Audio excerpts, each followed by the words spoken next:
Blooming Prairie girls basketball coach John Workey. Coach's Show brought to you by Olympic Fire Protection. A pair of conference victories this week, scoring a win over Medford, scoring a victory over United South Central, and it keeps the streak rolling along here for the girls, John.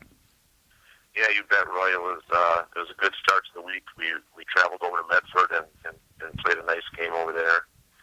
We went in at halftime, 33-16, and then outscored them 24-6 in the second half. So we came away with a 57-22 victory.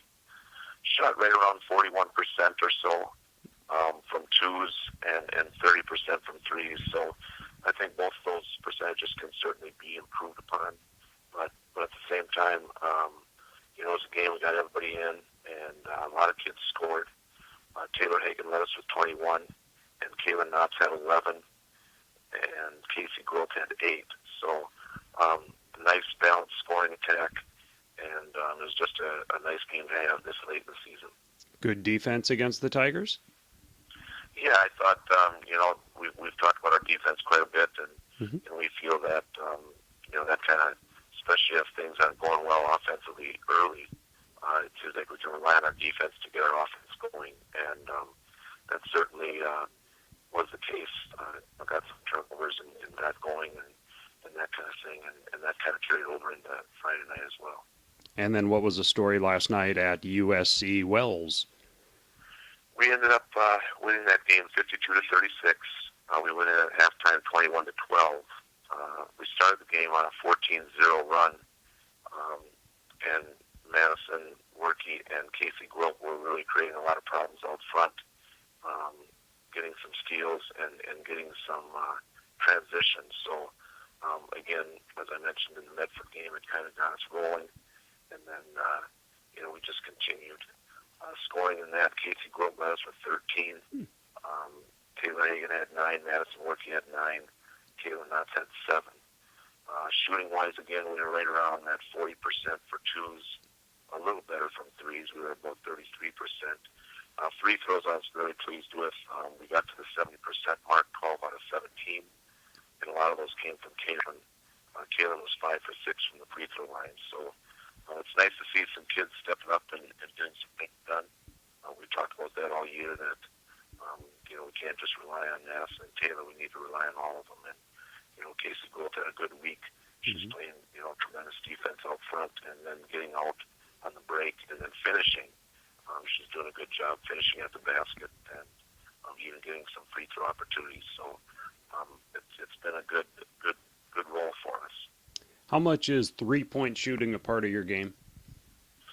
We shoot maybe, I guess it depends on, when we have 2 6-1 kids inside, it's nice to give them opportunities just simply because they're closer to the basket, and there might be some foul situations and stuff. But, we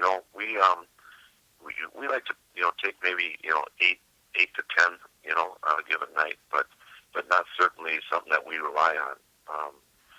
So it's just one of those things. You got to catch up with an old friend, our broadcaster last night. Yeah, I thought that was great to see Brad. Brad was at Wells doing our game, and we go way back in our sophomore years, and he calls me JD, so I know I've known him for a long time. So it was good to talk with him again, and I'm sure he did a good job on the radio for us, and like always, you guys do a good job covering our team. Well, thank you very much. He keeps lobbying to go to Wells, so he must like that trip and enjoy that town.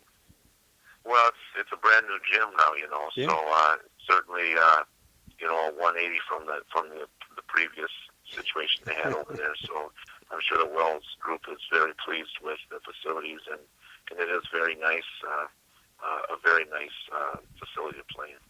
What's the conference situation right now, John? We are we're 11-0, and we have 2 conference games left. So we will be right now the second place team, and I think it's NRHEG, has 2 losses, both to us. So I believe that, we're 10-0, not 11-0. So I believe that last night's win clinched at least a tie for the conference.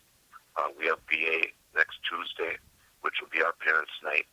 And then we travel to Maple River or Mapleton and play Maple River on Friday. So that would conclude the conference. If we could get one of those two victories, we should clinch the conference next week. And then a couple of other non-conference games after that to bridge the gap to the postseason? Yeah, you bet. We have a nice finish to the season. We have 3 tough non-conference games. We have Hayfield on February 10th, and then Grand Meadow later in that week. And Grand Meadow has been doing a good job. We had a chance to watch them this week, and they got a couple nice players. And I think they knocked off Randolph earlier, and Randolph is having a nice year. So they're probably going to be maybe in that 5-6 range as far as seeding in the subsection. So it was nice to see them, and that'll be a nice game at the end of the year for us. And then we end the regular season with Lyle Pacelli on the 17th. So 3 strong non-conference games to get us prepared for the tournament. All right, a win last night over USC, beating Medford earlier in the week. John, congratulations to you and the team, and thanks for your time. You bet, Roy. Thank you. John Workey, girls basketball, Blooming Prairie on K.